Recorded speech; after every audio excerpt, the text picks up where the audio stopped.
Bonjour à tout le monde, ici Jean-Claude Célie, guérisseur, magnétiseur en Suisse.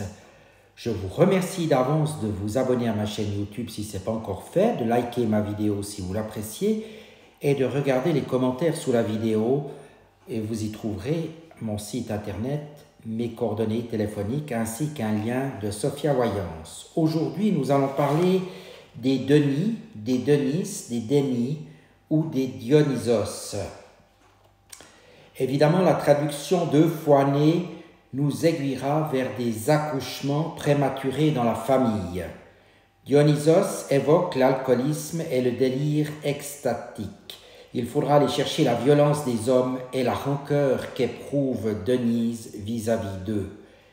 C'est par des pathologies vaginales et notamment des mycoses à répétition qu'elle exprimera cette colère sexuelle.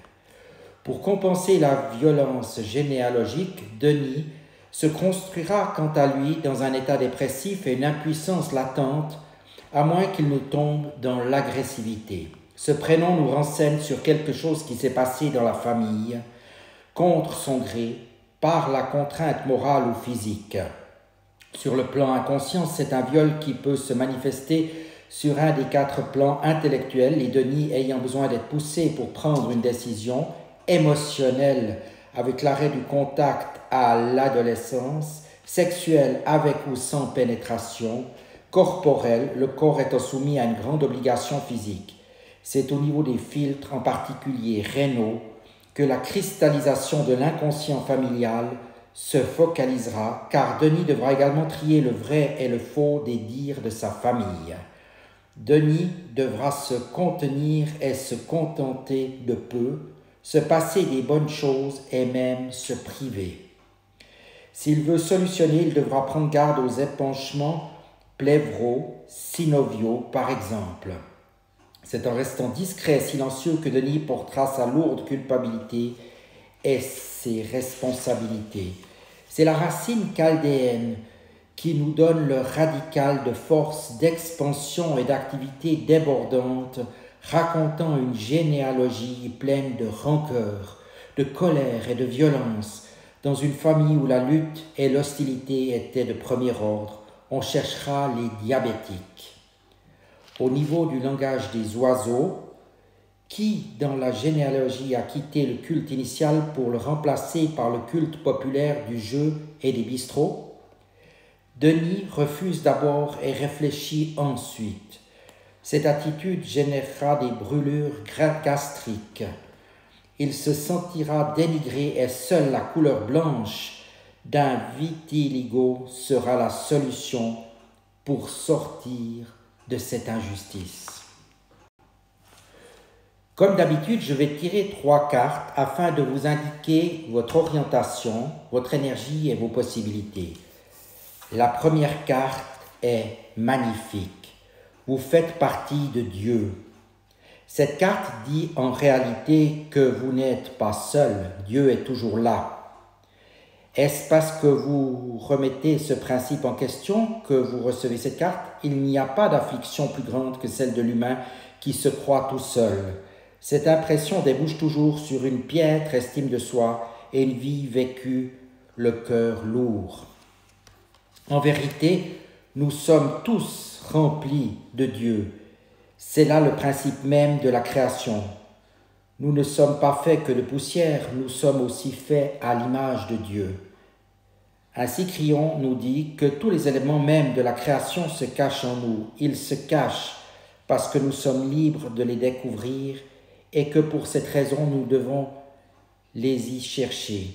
Les changements les plus extraordinaires en vous se produisent quand vous reconnaissez et acceptez le fait que vous n'êtes jamais seul et que vous avez toujours accès à du soutien. Imaginez que durant toute votre vie, des anges vous accompagnent, qu'ils attendent patiemment à vos côtés que vous leur demandiez « Êtes-vous là ?»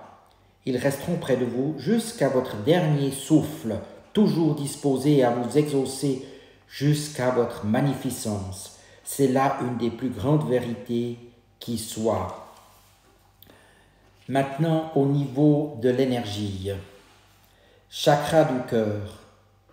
Magnifique carte. Ouvrez votre cœur. Soyez dans le cœur. car on vous aime, les Denis, les Denises, et continuez à aimer les autres.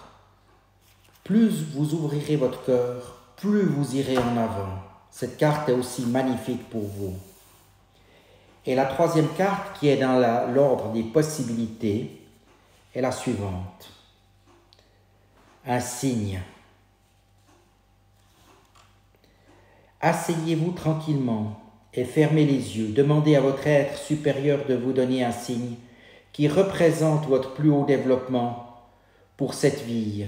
Que ce soit ce qui vient, ce sera le signe le plus parfait, qui soit pour donner vie dès à présent à ce que veut votre être le plus haut, au plus haut niveau.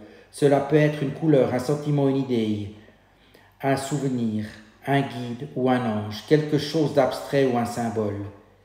Imaginez que votre signe flotte doucement devant vous. Il rayonne de lumière, d'énergie et de sagesse, qu'il diffuse à profusion dans toutes les parties de votre être. Tout est transformé, vous donnant accès à votre volonté supérieure et un courage plus grand. Que cette partie de vous, nouvellement découverte, vous inspire dans votre vie. Laissez-la vous révéler votre développement le plus élevé, votre chemin le plus haut, ce qui vous rend heureux. Ouvrez les yeux et continuez à suivre le cours de votre journée. Voilà de magnifiques cartes pour vous. Ne vous laissez donc pas aller, les Denis, malgré ce que j'ai dit en tout début de cette vidéo. Tout est là pour vous, il suffit de l'utiliser. Je vous dis maintenant à tout bientôt et merci de votre attention.